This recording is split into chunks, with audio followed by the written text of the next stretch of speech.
Good morning friends, I am advocate Amit Kumar Gupta. अपने income tax के cases की सीरीज़ में आज जो केस हम लोग डिस्कस करेंगे वो ट्रांसफ़र प्राइसिंग पर है। केस का नाम है Louis Dreyfus commodities India private limited versus deputy commissioner of income tax. ये केस 11 मार्च 2021 को डिसाइड किया गया और ये मैटर दिल्ली ITAT की बेंच ने डिसाइड किया। Case 89 ITR tribunal short notes page number 27 पे रिपोर्ट किया गया। फ्रेंड्स, बहुत ही इंटरेस्टिंग केस है। इस केस के अंदर ट्रांसफ़र प्राइसिंग का मैटर इन्वॉल्व था। असेसमेंट ईयर 2009-10 का मैटर है। असेसिंग ऑफिसर ने ट्रांसफ़र प्राइसिंग ऑफिसर को रेफ़र किया। जो ट्रांसफ़र प्राइसिंग ऑफिसर था उसने अपना जो ऑर्डर पास किया वो 31 जनवरी 2013 को किया। जो ट्रांसफ़र प्राइसिंग ऑफिसर ने अपना ऑर्डर पास करना होता है वो जो असेसमेंट ऑर्डर पास करने की जो डेट होती है उस डेट से कम 60 दिन पहले अपना ऑर्डर पास करना होता है। और वो 60 दिन को कैलकुलेट करने के लिए जो असेसमेंट ऑर्डर पास करने की जो आखिरी डेट होती है उसको एक्सक्लूड करना होता है।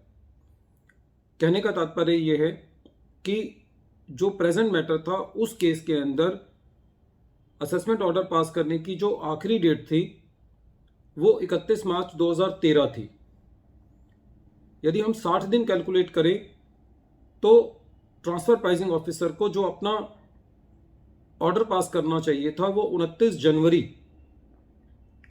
2013 तक करना चाहिए था, क्योंकि मार्च का जो आखिरी दिन है 31 मार्च का दिन हम एक्सक्लूड करेंगे क्योंकि वो आखिरी दिन है ऑर्डर पास करने की। यदि हम उसमें से 60 दिन कम करते हैं तो 29 जनवरी तक ट्रांसफ़र प्राइसिंग ऑफिसर को अपना ऑर्डर देना चाहिए था, लेकिन उन्होंने अपना ऑर्डर जो पास किया था वो 31 जनवरी को किया था।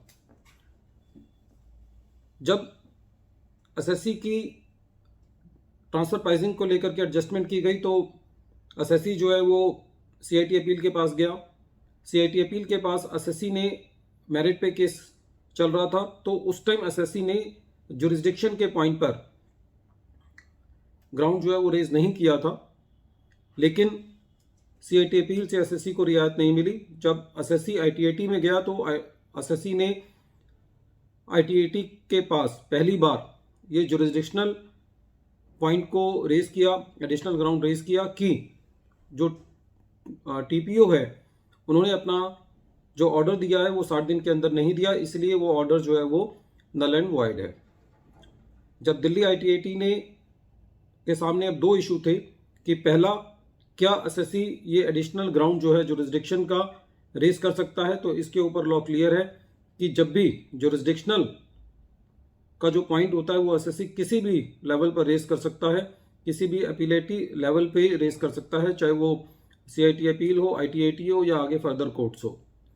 तो जुरिस्डिक्शन का पॉइंट जो है वो एसएससी के लिए हमेशा ओपन रहता है कि यदि उसको पहले नहीं पता चल पाया कि ये नोटिस जो है वो विद इन जुरिस्डिक्शन है या नहीं है, तो एसएससी जो है वो ये पॉइंट जो है वो बाद में भी रेज कर सकता है। तो पहला तो ये पॉइंट एसएससी के फेवर में डिसाइड हुआ कि एसएससी जो है वो एडिशनल ग्राउंड रेज कर सकता है ITAT लेवल पे। और दूसरा, ITAT ने ये देखा कि जो TPO ने अपना ऑर्डर पास किया है वो लास्ट डेट जिस पर असेसमेंट ऑर्डर पास होना चाहिए था सेक्शन 143(3) के अंदर, उसके विद इन 16 डेज नहीं किया था, वो उससे एक्सीड कर रहा था।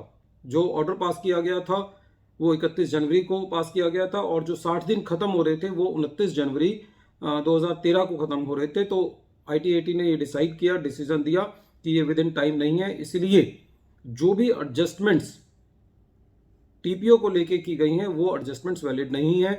पूरा का पूरा ऑर्डर जो है वो नल एंड वॉइड नहीं किया गया। खाली जितना, क्योंकि TPO ने जितने भी एडजस्टमेंट्स को प्रपोज किया था वो सारी एडजस्टमेंट्स जो हैं वो डिलीट कर दी गई, क्योंकि उतना पार्ट जो है वो जुरिस्डिक्शन के बाहर था।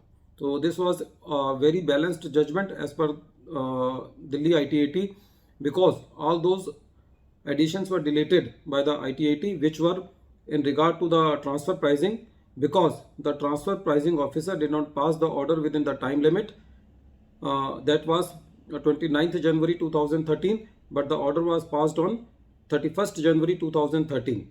So in this case, that part of the order which was related to the TPO was declared null and void, and the remaining additions sustained. Friends, this is a very important case in understanding the law regarding the jurisdictional issue.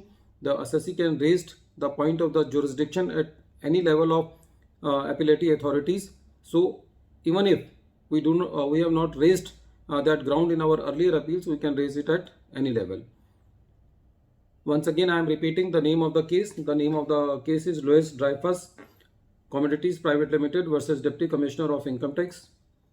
Friends, at the end of the deliberation of this case law, I appeal to you that you may subscribe my channel and you may press the bell icon so that you may receive future notifications of my coming case laws. And if you have any suggestions regarding this channel, then you can also drop your message into the comment box, or you can directly message to me also on my WhatsApp number. So I will try to incorporate all these suggestions into my future videos. Thank you, friends. Thank you.